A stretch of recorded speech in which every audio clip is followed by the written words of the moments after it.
Hello, and welcome to Engage with Eagle Forum, a podcast to encourage the modern day woman in her vital role in shaping society. I'm one of your hosts, Tabitha Walter, the political director of Eagle Forum. Today, we are talking about an issue that affects our communities, jobs, and even our paychecks. That is infrastructure. When Joe Biden was running for president, he tried to make an appeal to blue-collar workers.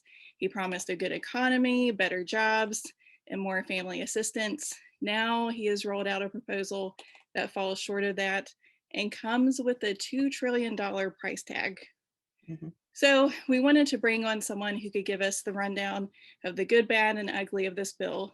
Sarah Anderson is the Director of Policy for FreedomWorks. She researches and writes about federal and state legislation, develops limited government policy solutions, advances FreedomWorks policy priorities by working both on Capitol Hill and allied groups, and writes in various publications, as well as speaking at events across the country.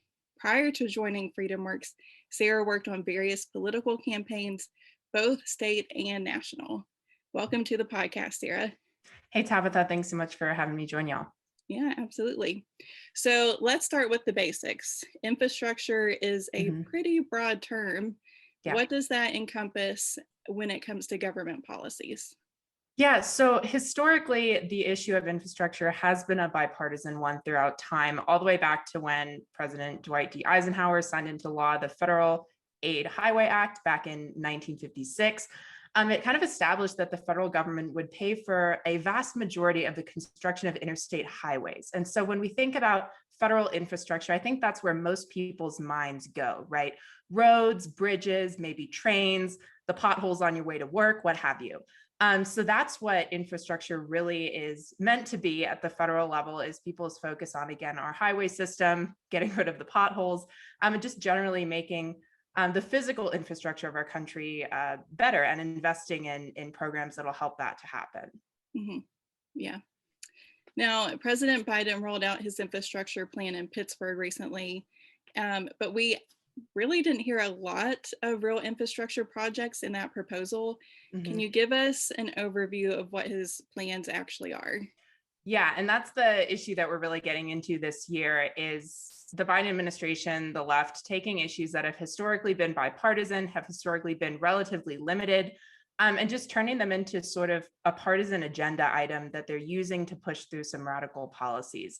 So infrastructure, of course, when it comes from the Biden administration, does not just mean roads and bridges. In fact, only about $600 billion of the $2.5 trillion in his what is called the American Jobs Plan actually goes toward what we would traditionally think of as infrastructure. The rest of it is, and I know you and I have talked about this before, a number of unrelated items, including dollars for public schools to develop a green energy infrastructure inside of those public schools, which I think advancing a climate agenda as part of a infrastructure package is nonsensical. So this bill, kind of top line items, spends $2.5 trillion of taxpayer dollars. We know this comes on the heels of a $1.9 trillion partisan COVID relief package, again, with only about 9% of that spending going toward actual COVID relief. Once again, a bipartisan issue in the past that has been made partisan by Joe Biden and the Democrats. But this bill, again, $2.5 trillion, raises taxes as well, increases the corporate tax rate back from 21%, which it was lowered to under the Tax Cuts and Jobs Act, up to 28%, which will make us less competitive in the world. So it's kind of rich that they call it the American Jobs Plan. But beyond that, I mean, it pushes for the passage of the PRO Act, which is a giveaway to big labor unions, would decimate anybody who's an independent contractor, make it much more difficult to have freelance work at a time when, of course, people are still looking for work. We're trying to get back on track from COVID, and we need all the jobs we can get, not just the union jobs that Joe Biden would want you to have. Right. Yeah, and I think we're seeing a pattern here where Democrats are passing spending bills that are extremely high in dollar amounts, doesn't exactly tackle what they are promising, but then also they aren't spending the amount of money that they're appropriating before they move on to the next bill. Right. And so it's an awful spending pattern that we hate to see, and it's still continuing. Yeah. Well, I think that's a really important point to make is we saw it with the COVID package, right? Which there was another $1.9 trillion that came through. But some leaders in the House and Senate introduced a resolution, actually Rick Scott in the Senate and Jason Smith in the House, saying, hey, before we pass another package like this, let's see what money is actually left unspent from previous COVID packages. And it's more than $1 trillion. So why are you spending 1.9 trillion more when we still have maybe exactly that much or more sitting in the coffers from previous bipartisan packages? So this infrastructure package is just another example of that. Infrastructure was something that President Trump made a priority of his administration to get done in a bipartisan fashion.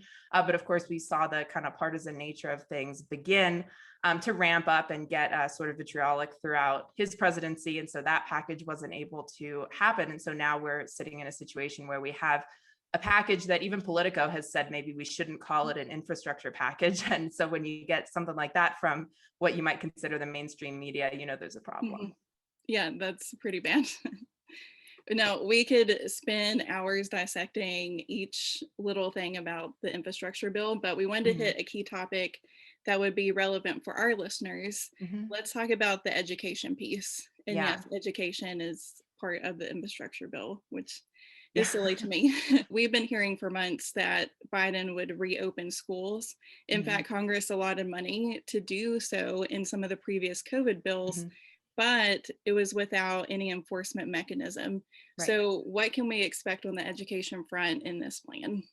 Yeah, well, I think you certainly won't see any ties to reopening public schools coming out of this infrastructure package. Again, it is $100 billion to, they say, upgrade and build new public schools through $50 billion in direct grants and an additional $50 billion leveraged through bonds. And so really what this says is that they're throwing more dollars at a problem that's not going to be fixed by dollars being thrown at a problem. We know from studying the coronavirus, studying the spread in communities, studying the spread in schools, that districts even, and the CDC has said that, districts that have reopened their schools actually have lower rates of community spread when kids are going back to public schools than when they stay closed. This is something that we've seen leaders on school choice in Congress pushing on throughout this time. Mike Johnson, who used to chair the House Republican Study Committee, leading a letter to the CDC saying, hey, why did you put out guidance that says that 90% of schools need to stay closed in order for it to be safe when your science actually contradicts that? So this package and what we saw in the COVID packages a couple of weeks ago through Congress throws dollars at public schools with no eye towards school choice, no eye toward reopening schools. But instead, even in this infrastructure package, what it says is they'll invest in cutting edge, energy efficient and electrified, resilient and innovative school buildings. So that to me, you can tell me what you think, but sounds like Green New Deal policies in disguise that have absolutely nothing to do with educating our students and getting them back on track after the past year has just devastated so many students. Right. And I think that's a lot of fancy wording that actually ties the hands of the school administrators in opening schools. Yeah. Like if you want the federal money, you have to do, who knows, change a light bulb or, have more energy efficient appliances in the kitchen, or, who knows what that means. Yeah. And it's just so silly and micromanaging from the federal government that it really takes a toll on not only the people who work in the schools, but the children who learn from those teachers and administrators. And it's really awful to see. Yeah, and the families as well. I would say throughout this COVID-19 pandemic, something that probably your audience resonates with a lot is just the difficulty and the burden placed on families to have to choose between, can I continue to work, or do I have to be a part-time teacher when my tax dollars are already paying for, a public education that's not really available at this time? You have to help your student figure out how to use Zoom. You have to make sure they're there. You have to babysit your child while you're trying to work. And especially as companies and states are reopening and parents are going back to work, it leaves them in an even worse position to say, these schools, they need to reopen and people need to be able to send their kids to a quality education. And that gets to the point of school choice as well, which is that, if a public school serves your child well, and if they have reopened and it works for you to send your student back to that school, that's great. But if not, there should be dollars going to families to choose an education that works for their student and, more importantly, works for their family, especially while the government is the reason that we've been shut down for more than a year now. Absolutely. Now, this money even goes to education before elementary school. And we're seeing some of that money go towards daycares and universal pre-K. And that can be really dangerous. It's federal money reaching into early education and beyond the typical public schooling. Do you have any insight into that? Yeah, I think it's a continued pattern from the left of trying to take over what people are learning as they're growing up in our country. The curriculums in public schools are bad enough and inaccessible to a number of people, and difficult to tell exactly what students are learning in classrooms. Some people have said the one silver lining of this virtual learning is that parents are able to see what public schools are actually teaching to their children, which by and large in a number of ways goes against a lot of the principles that I think you and I believe in, that your audience believes in terms of the value of America and the virtues that we hold so dear as a country. The federal government, first and foremost, should have no role at all in education policy. To make that clear, of course, there's no place of the Constitution that mentions the word education. It is solely left to the states and localities to determine how public education systems work, and as they should. Of course, there's nobody who knows more closely what students need than initially, of course, the student and their family. Next out would be their family and friends, their communities, their local governments first, and then moving to the state governments. And then finally, of course, having very little idea of what students need would be the federal government. So when you think about it from an educational standpoint, it certainly doesn't make sense to have the federal government involved at all. And then furthermore, especially not involved in just the caretaking of children before they even become school age. I think that's a pretty ludicrous concept in terms of having bureaucrats in Washington, D.C. deciding how many dollars should be spent on which child for what purpose in parts of the country that are thousands and thousands of miles away from Washington, D.C., in communities that most of these people who live in the D.C. Beltway bubble have never experienced, never been to. And if you're asking families to rely on the federal government for the care of their children, I think we've strayed far, far from what our founders intended and what we came to America to be. Right, exactly. I think we're seeing a lot of that shift happen over the last, few decades, where parents have less and less of a choice in their children's education, and even women in the workforce. We've had a hard year. Some mothers have had to quit their jobs to stay at home with their kids. But in the long run, when there isn't a pandemic going on, they should have that choice. Do they want to stay home and raise their children, or do they want to go into the workforce? But when the federal government creates these federal programs that put money into daycares and universal pre-K, it forces women to go into the workforce even when they don't want to, just to support their families. And so that's the danger of it. We should have that choice, but the federal government having control over these things don't give us much of a choice. Yeah, and I think we often talk about the government choosing winners and losers, but they do that by forcing people's hand one way or the other, by inserting themselves into the private market, inserting themselves into people's private lives, and saying they'll create such a massive incentive, just like you're talking about, that if you don't do this, then you're the one losing out. And that's the type of social engineering that I think is really terrifying, especially again when it comes from Washington, D.C. Yeah, absolutely. Now, we touched on climate change, and let's talk a little more about that. We have some policies in this upcoming infrastructure bill that are going to be straight from the Green New Deal. And we saw this happen with the Obama administration, where he came down hard on labor industries like the coal industry, causing a lot of them to shut down, and it left a lot of people without jobs. So this didn't set well with Democrats who worked those jobs, and in some cases resulted in those workers voting Republican in the next election, and it ushered in a Trump administration.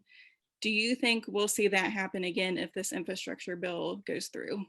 I mean, I certainly hope that people see through the rhetoric of Joe Biden, right? He unveiled this plan in Pittsburgh, Pennsylvania, which is well known to be a town of blue collar workers. And so what his whole spiel was, right, when he unveiled this is we're going to create a bunch of American jobs. They're going to be good, union, well-paying jobs. But of course, jobs that are created by or coerced into existence by the federal government.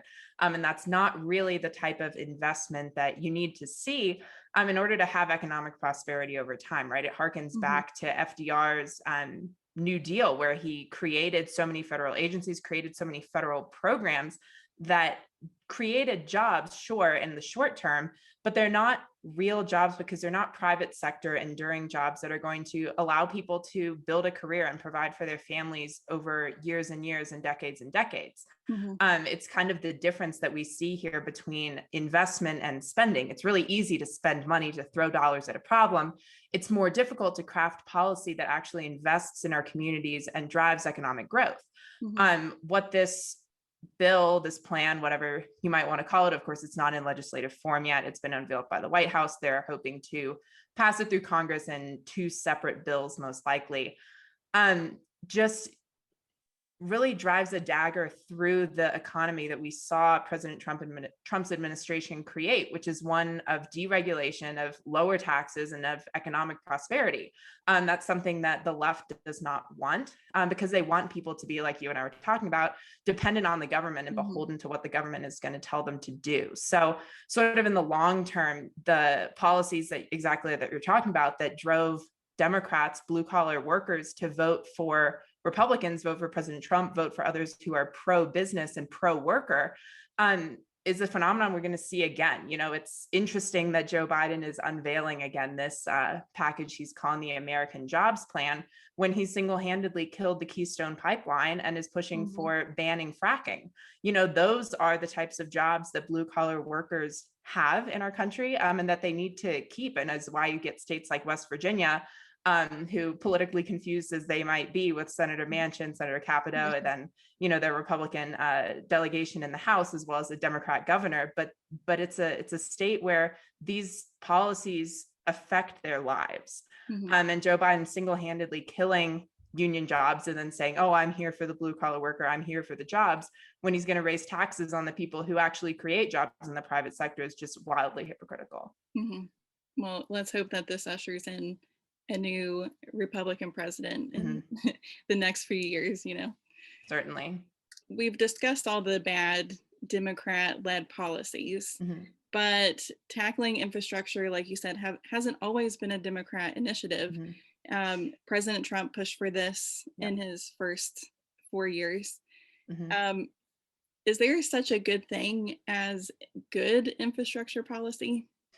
Yeah, I think it has to originate with what I just mentioned a couple minutes ago, which is actual investment in our infrastructure instead of just spending, and certainly not dishonest spending, right? So targeted infrastructure spending that's paid for by cutting wasteful spending elsewhere in the government, that's driving us further and further into debt, I think a lot of people could get on board with. And I think Republicans would get on board with that if they saw it as fiscally responsible and beneficial to the long-term prosperity of our country, both the infrastructure of it as well as the economics that go alongside it. Even as early as just the beginning of this year, Democrats were saying that they wanted this infrastructure package to be bipartisan.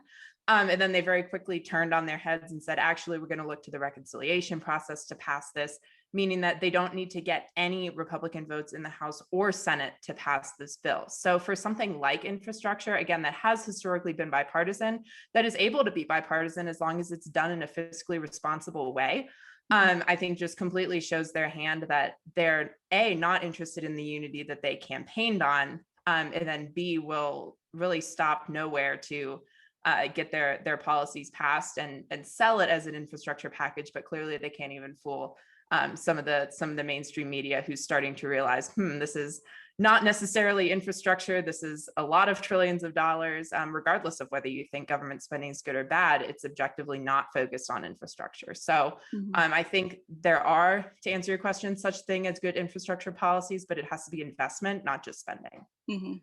Now, you mentioned responsible spending, which is kind of funny. Those words don't come across Congress Yeah. very often. But when it comes to this infrastructure bill, you had mentioned that the corporate tax will be Mhm. raised to 28%. Now, Yep. there is a little bit of disconnect there where, oh, well, I don't own a corporation, Yeah. so that's not going to affect me. But that's not completely true.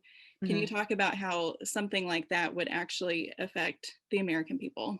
Yeah, I think the principle behind that is exactly just that every dollar taken out of the private sector and given to the government is a dollar that's going to be used less efficiently in terms of creating prosperity in our country. So, regardless of whether you own a corporation or you work at the local mart on the side of the street in the town you've grown up in for 45 years, it doesn't matter. As long as there are dollars coming out of the pockets of Americans and going to the federal government, they're going to be used less efficiently. And especially this is true when it comes to the corporate tax rate, because corporations are run by people who have wealth and they're able to generate jobs, generate wealth in society by investing.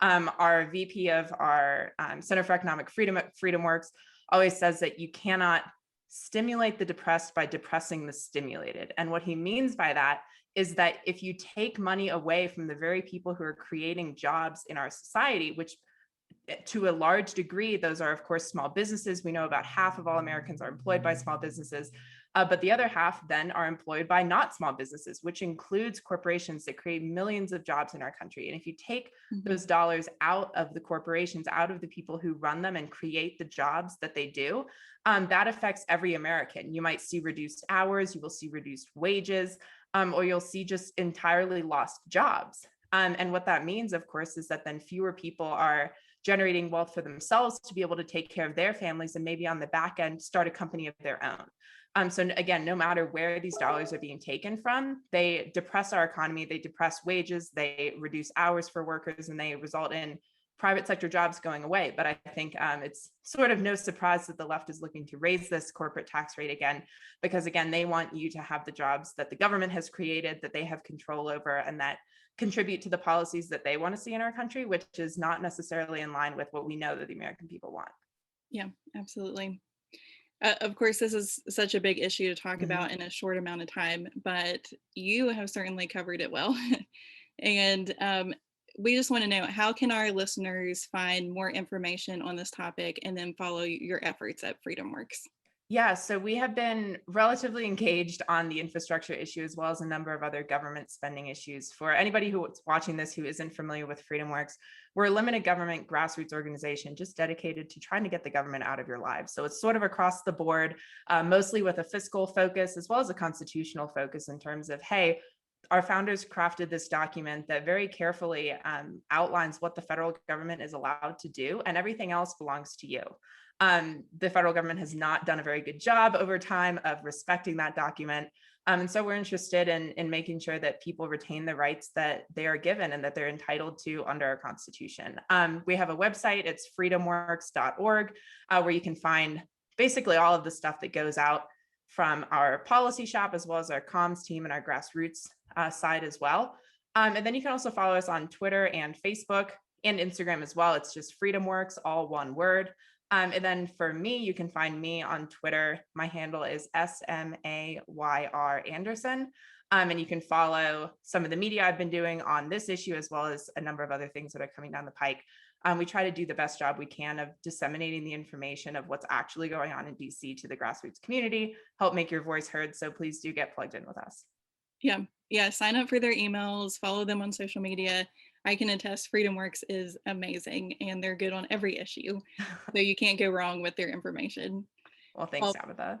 yeah, thank you so much for joining us today. And we will be posting these resources a lot from FreedomWorks on our social media this week. If you're listening to our podcast, be sure to subscribe, share with your friends, and leave us a review. You can find us on all the major social media outlets and at engagewitheagleforum.com. From your house to the State House to the White House, this is Engage with Eagle Forum.